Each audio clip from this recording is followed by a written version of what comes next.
تقریب حضور سے صحابہ سے ثابت ہے ضرور کرو ضرور کرو ضرور کرو. ابو علیہ بالنواجذ، اپنے دانتوں سے پکڑ لو اس کو. اور جو تقریب ثابت نہیں حضور سے اور صحابہ سے، یقیناً یہ کہیں باہر سے آئی ہے. یا تو ہمارا خاندانی پس منظر جو ہے، اکثر تو ہندوؤں سے مسلمان ہوئے. نمبر ایک، نکاح مسجد میں. حدیث موجود ہے ترمذی شریف کی روایت، اعلنوا ھذا النکاح واجعلوہ فی المساجد. نکاح کا اعلان عام کیا کرو، مسجدوں میں منعقد کیا کرو. میں حیران ہوتا ہوں کیوں نہیں علماء کرام نے اس کی طرف توجہ دلائی. عیسائیوں نے آج تک اپنے چرچ کی اور اپنے پادری کی عزت یہ رکھی ہے کہ شہزادے اور شہزادی کی شادی ہوگی وہ بھی پادری چرچ میں آئیں گے. نمبر دو، نکاح کے موقع پر کوئی دعوت طعام نہیں، کوئی ثابت نہیں. دعوت طعام صرف ایک ہے، وہ ولیمہ ہے. اور اس قدر معقول بات ہے، سب باپ اپنے سینوں پر ہاتھ رکھ کر سوچیں اور میری بات سنیں. کیا بیٹی کو گھر سے رخصت کرنے کا وقت جو ہے وہ خوشی کا وقت ہوتا ہے؟ خوشی نہیں ہے وہاں، صرف یہ ہوتا ہے اے سائی آف ریلیف کہ ایک ذمہ داری کا بوجھ تھا، اللہ نے آج پورا کرا دیا، اتروا دیا بوجھ. تو ان سے مرغ پلاؤ کھانا اور متنجن کھانا کوئی معقول بات نہیں ہے. معقول بات کیا ہے؟ لڑکا، اس کا گھر آباد ہوا ہے، وہ ولیمہ کرے. اس پر باقاعدہ حدیث اولموا ولو بشاۃ، ولیمہ ضرور کرو چاہے ایک ہی بکری ہو تمہارے پاس. ذبح کرو، کاٹو، کھلاؤ گوشت اپنے دوستوں کو، احباب کو. یہاں تک کہا کہ بئس طعام طعام الولیمہ، برا کھانا ہے ولیمے کا کہ اس میں غریبوں کو نہیں بلایا جاتا. ظاہر بات ہے مسلی کھلانے کے لیے تو ولیمہ نہیں ہوتا، اپنے احباب کو، دوستوں کو بلایا جاتا ہے. پھر بھی میں تم سے کہتا ہوں کہ جسے ولیمے کے لیے بلایا جائے وہ اگر نہیں جائے گا تو اللہ اور اس کے رسول کے حکم کی نافرمانی کرے. تو جس رسول نے اتنی تفصیل سے حکم دیا ہو ایک دعوت کا، وہ دوسری دعوت میں بھی خیر ہوتا میں بیان کرتا. جب نکاح مسجد میں اور کوئی دعوت طعام نہیں تو بارات کا تصور خلاص. بارات کس بلا کا نام ہے؟ قرآن میں تو کوئی ذکر ہی نہیں، عربی میں یہ لفظ ہی نہیں. اجتماع طرفین مسجد میں ہوا، نکاح ہوا. لڑکی کو، حضرت فاطمہ کو رضی اللہ تعالی عنہا، کچھ خواتین جا کر چھوڑ آئی تھی اس حجرے میں جو ایک انصاری صحابی نے حضرت علی کو دیا تھا. ان کا تو کوئی گھر بھی نہیں تھا. کوئی حضرت علی آئے ہوں اور آ کر وداع کرا کے لے کے گئے ہوں. چوتھی چیز، جہیز کا کوئی تصور اسلام میں نہیں. خالص ہندوانہ رسم، خالص ہندوانہ رسم، خالص ہندوانہ رسم.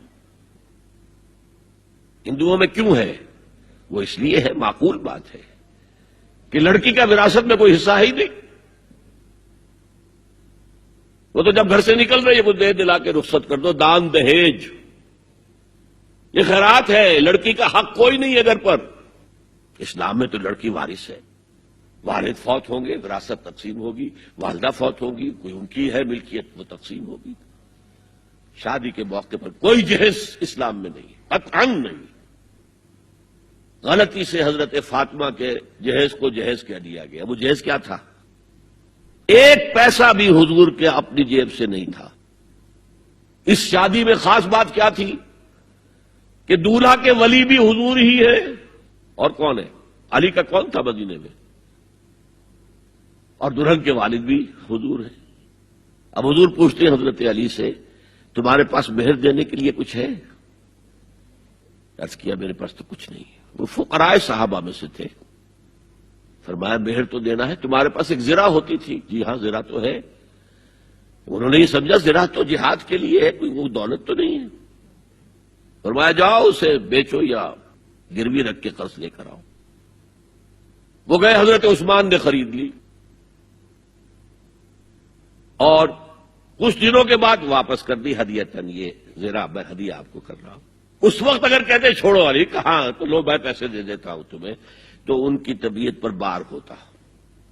اس پیسے سے حضور نے کچھ پیسے گھر بھیجے اندر، دلہن کو ذرا تیار کر دو، اور کچھ پیسوں سے وہ ایک گدا جس میں کھجور کی کھال بھری ہوئی تھی اور 2 تکیے جس میں کھجور کی کھال بھری ہوئی تھی، ایک مشکیزہ کنویں سے پانی تو لانا ہی ہے نا، ایک چکی جو ہو یا گیہوں ہو پیسنا تو ہے نا، کوئی 1-2 برتن اور اللہ اللہ خیر صلی اللہ، یہ تھا جسے جہیز کہتے ہیں، جس میں 1 پیسہ بھی حضور کا شامل نہیں ہے۔